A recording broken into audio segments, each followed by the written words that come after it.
So welcome everyone to another tier list video. We can mention that. Yep. So we are talking about the FFA. Now after I played how many games? 1,500 games, right? Yeah, around like 1,500 games of FFA. That's a lot of games, right? 1,500 games. I will talk about this tier list, which I think the best, but doesn't need to be nerfed. Because people, when they are watching my tier list video, they are thinking, "Oh yeah, that save need to be nerfed." No, if I put into an S tier, that doesn't need to be nerfed. Just don't do anything with it. Saves that's in there, they just need to be buffed. Okay, so I don't think S need to be nerfed. Maybe I'm gonna make another one like, oh yeah, this save need to be nerfed, right? Just nerf it. But currently, what are the best civilizations in FFA Nomad? Well, I can tell you that the civilizations that are generating resources, passive resources, are insanely good. But that's not enough, right? So I honestly think House of Lancaster does not deserve it to be like the best civ in FFA Nomad. The only reason why I'm not putting in them to S tier is because their lack of horsemen. Like, I played a bunch of House of Lancaster games in FFA Nomad, and because of the lack of horsemen, like the Hoblar is not good. They are like utterly bad. Even if you go with the landmark, Hoblars are like insanely meme unit, and I feel the same for 1 versus 1 as well, and I feel the same for FFA. So currently, House of Lancaster insane is slow as well. That's how I feel when I was setting up my manners. Other people can go 3TC and just kick W on me. Um, I do not think that there is a civilization in D tier, because the more games I play, the more I understand. Mongols are at least C tier, even though they have no keeps, no walls, and etc. They are not the worst civilization in the game at all for FFA Nomad. Because if like there is a 1 versus 1 situation, or if there's a Mongol player booming alone in a corner, you can get like crazy economy, and the Cognate Palace is insanely strong.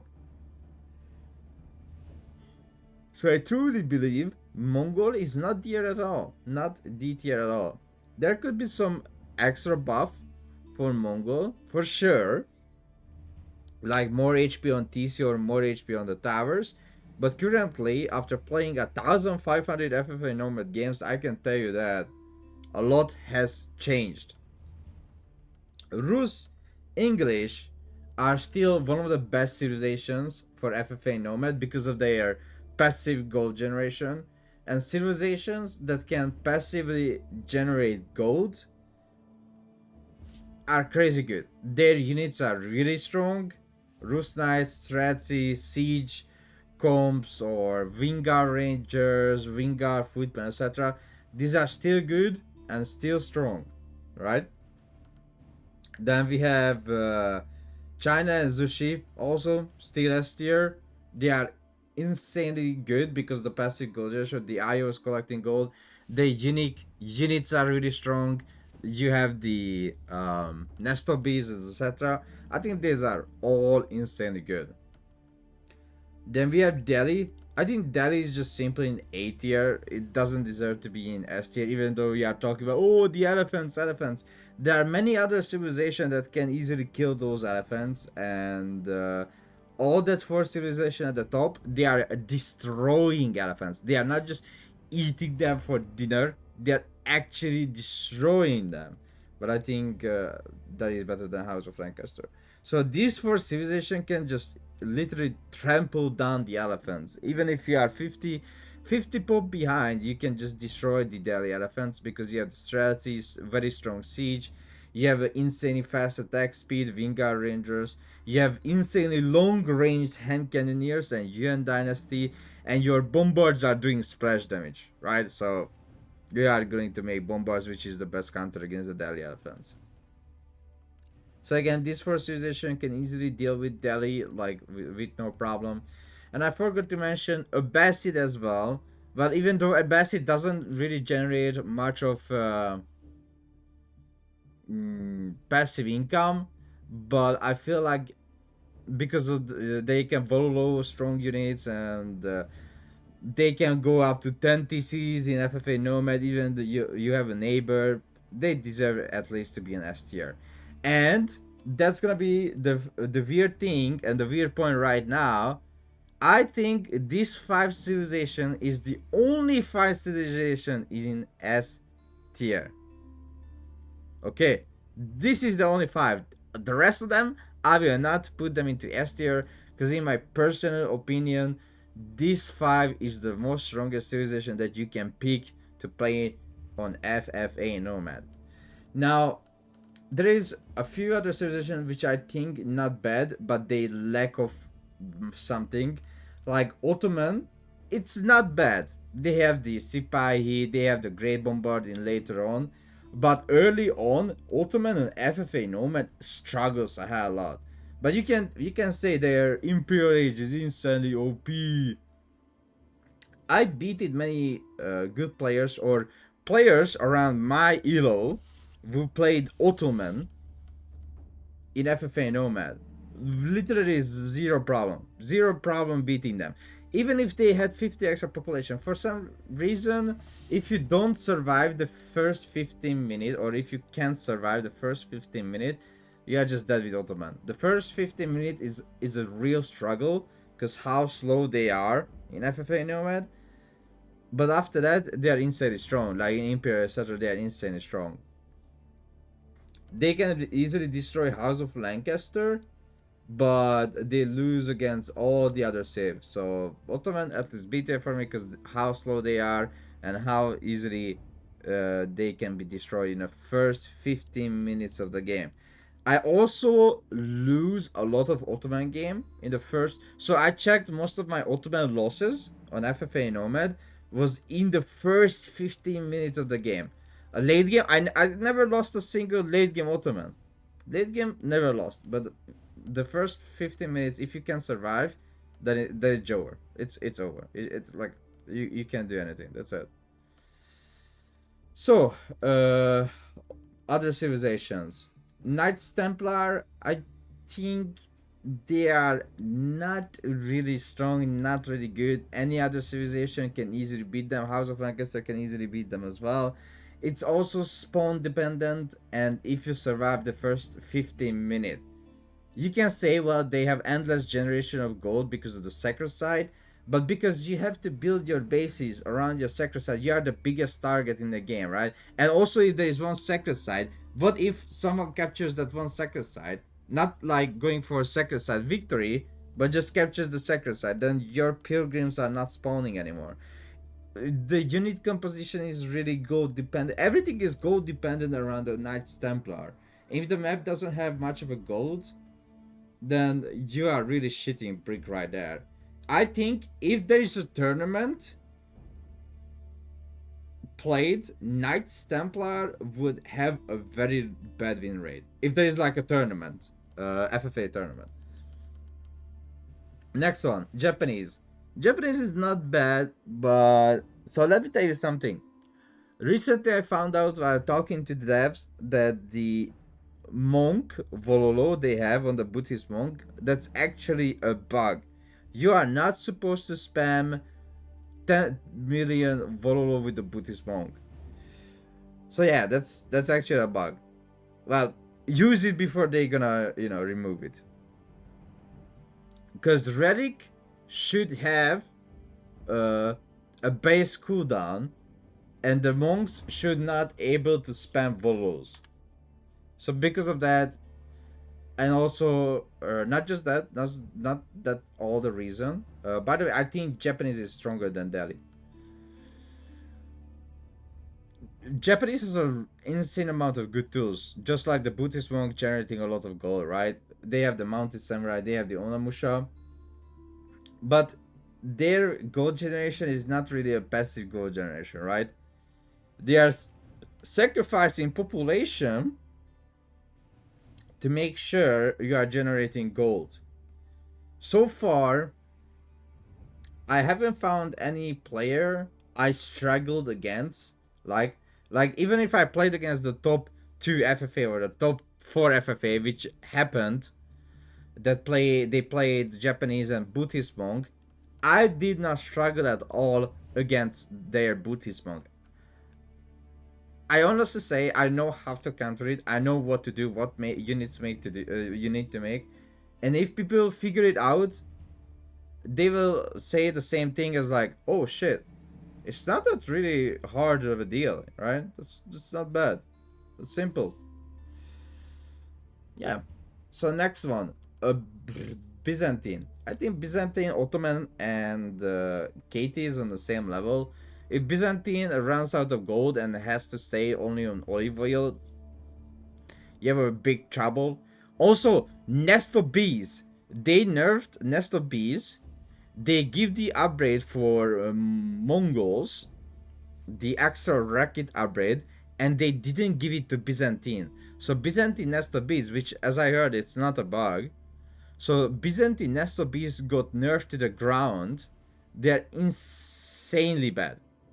Because they lost even more DPS. Because they don't have the extra barrel upgrade.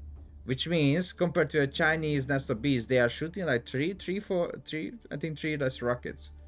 Which is crazy. Also, they don't have Ming Dynasty from Zushi, so those Nest of Bees are I would rather make mangonels. You know what I mean? I would rather make mangonels because Byzantine have a really nerfed and bad Nest of Bees. Other than that, slow age up, very, very slow economy, very hard to survive. Very hard to survive. Yoroshiro is passive though. Yes, but it's not a lot. Isn't it like 60 gold per Yoroshiro? You have how many? 6 of them, so that's almost equals to nothing. Compared to like Russo or English or IOs, you know what I mean? That's compared to nothing.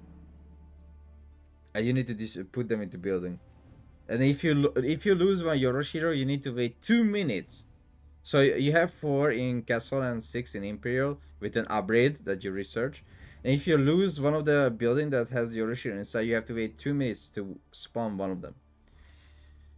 Malian, I think it's a struggle for civilization. They are not bad to snipe people's landmark, but the first. So Malian struggles early game and Malian struggles late game. Even if you go with the foreign garrison for freeborn warriors, you struggle a lot.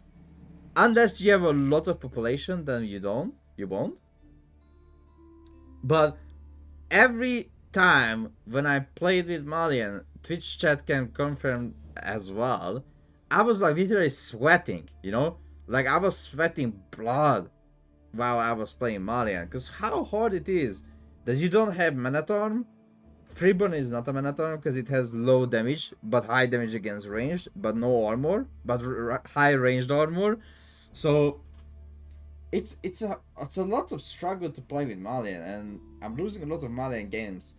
I remember I played against an English as Malian. I had 100 more population than the English, and I fought 30 minutes, not 13, 30 minutes against an English that had 100 less population compared to me, and I had like 130 villager on economy. I had 130 and 170 for military, and I struggled like crazy to beat an English. He even pushed to my base. That was insane. So yeah, that's what I feel about the Malians. Ayubid. Okay, recently playing Ayubid, I can tell you that they are better than Japanese. They don't deserve to be in S tier. But what is the reason why Ayubid became so much better and stronger? Well, that was a one little change for the Ayubid, which was, now what was that? It's the industry.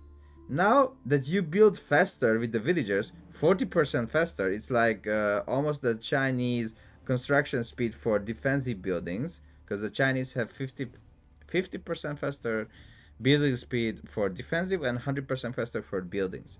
Now, this put onto Ayubid that you age up to the castle age very fast, and you can push the deer under your TC with the dervish. So if you go to the feudal with the dervish, you can push deer camp under your TC. So what you need to do, if you can, build closer to a gold or berry than to a deer, because you can just push the deer camp under your TC with the 2 free dervish that you will receive from the landmark. After that, you go to the industry, you can immediately build a second TC, or if you gather stone while going up to the castle age, a little bit of stone, you don't need to gather much, I think just, is it like 250 or something like that, that you need to gather? You can build another one, so you can have 2 extra TC. Well, you got H3, and the 2 extra TC will be builded 40% faster, right? So it's every villager has the 40% faster, so you're gonna build it insanely faster compared to when you don't have the 40% faster construction speed. Other civilizations, OOTD, it's also really dependent. People would throw torches at me why I'm not putting OOTD into S tier. Well, first of all, it's relic dependent, and we are not thinking about the what's that? The crossbow bug. We don't care about it. So you don't need to see the crossbow bug and decide on the fate of the civilization. And the same with HRE. I think OOTD HRE all both sits in A tier. But if they don't have relics, they don't have gold generation. And let me tell you that there were so many games where I had no gold generation. Like, even if I scouted, people were sitting on the relics and waiting for pallets to come by and they can easily kill it, right? So there were so many times when I couldn't pick up a single relic with OOTD or HRE. But of course, their units are very strong. Like the trash unit of the OOTD is very good.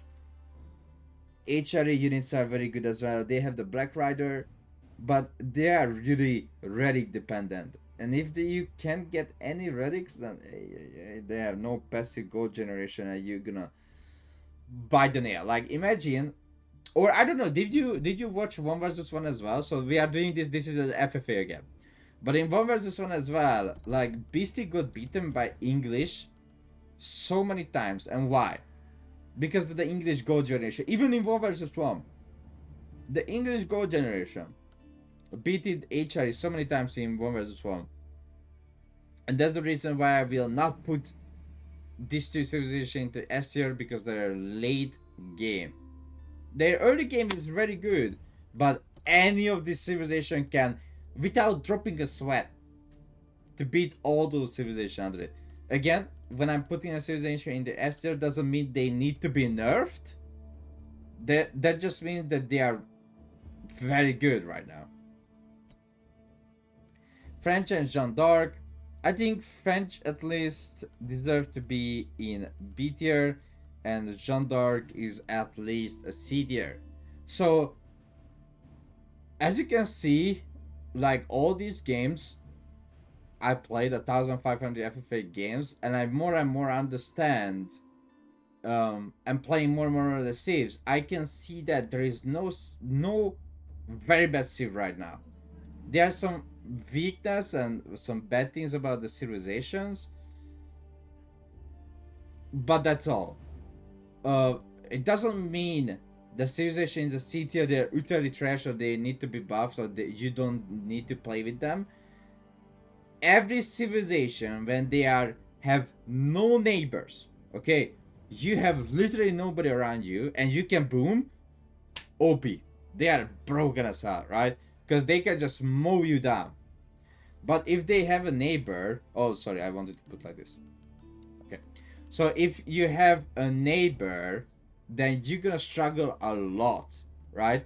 Jeanne d'Arc doesn't struggle if it has a neighbor, because you can just be aggressive and be annoying. Jeanne d'Arc can boost their siege, so cheaper siege.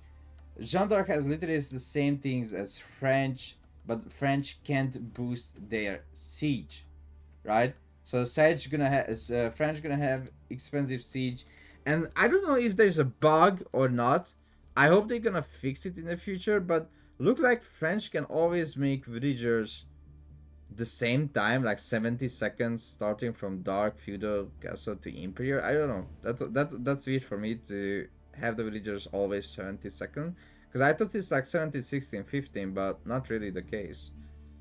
But anyway, Jeanne d'Arc, the reason why I'm putting Jeanne d'Arc into higher than French, but actually French better than the other two, because Jeanne d'Arc is annoying, can do a hell lot of damage, even though the villager production is not as fast. French has a fast villager production, but you gonna run out of food very fast. And your economy is insanely bad. Horrible. Cheaper upgrades, yes, but the economy feels insanely bad. Unless you are on a water map, but this is not for water map, this is for land map. So the economy doesn't feel good, just like the other civilizations' economy, compared to that. So honestly, this is my FFA tier list so far in season 10. I played with all civilization. I tried them out before I made my decision, and I'm so happy to see that I figured out Ayubid and the playstyle for Ayubid, which make them from diverse civilization into A tier. So yeah, that's my opinion. Thank you so much for listening to me, and play Ayubid on FFA Nomad. Do the Dervish into industry because they are insanely good.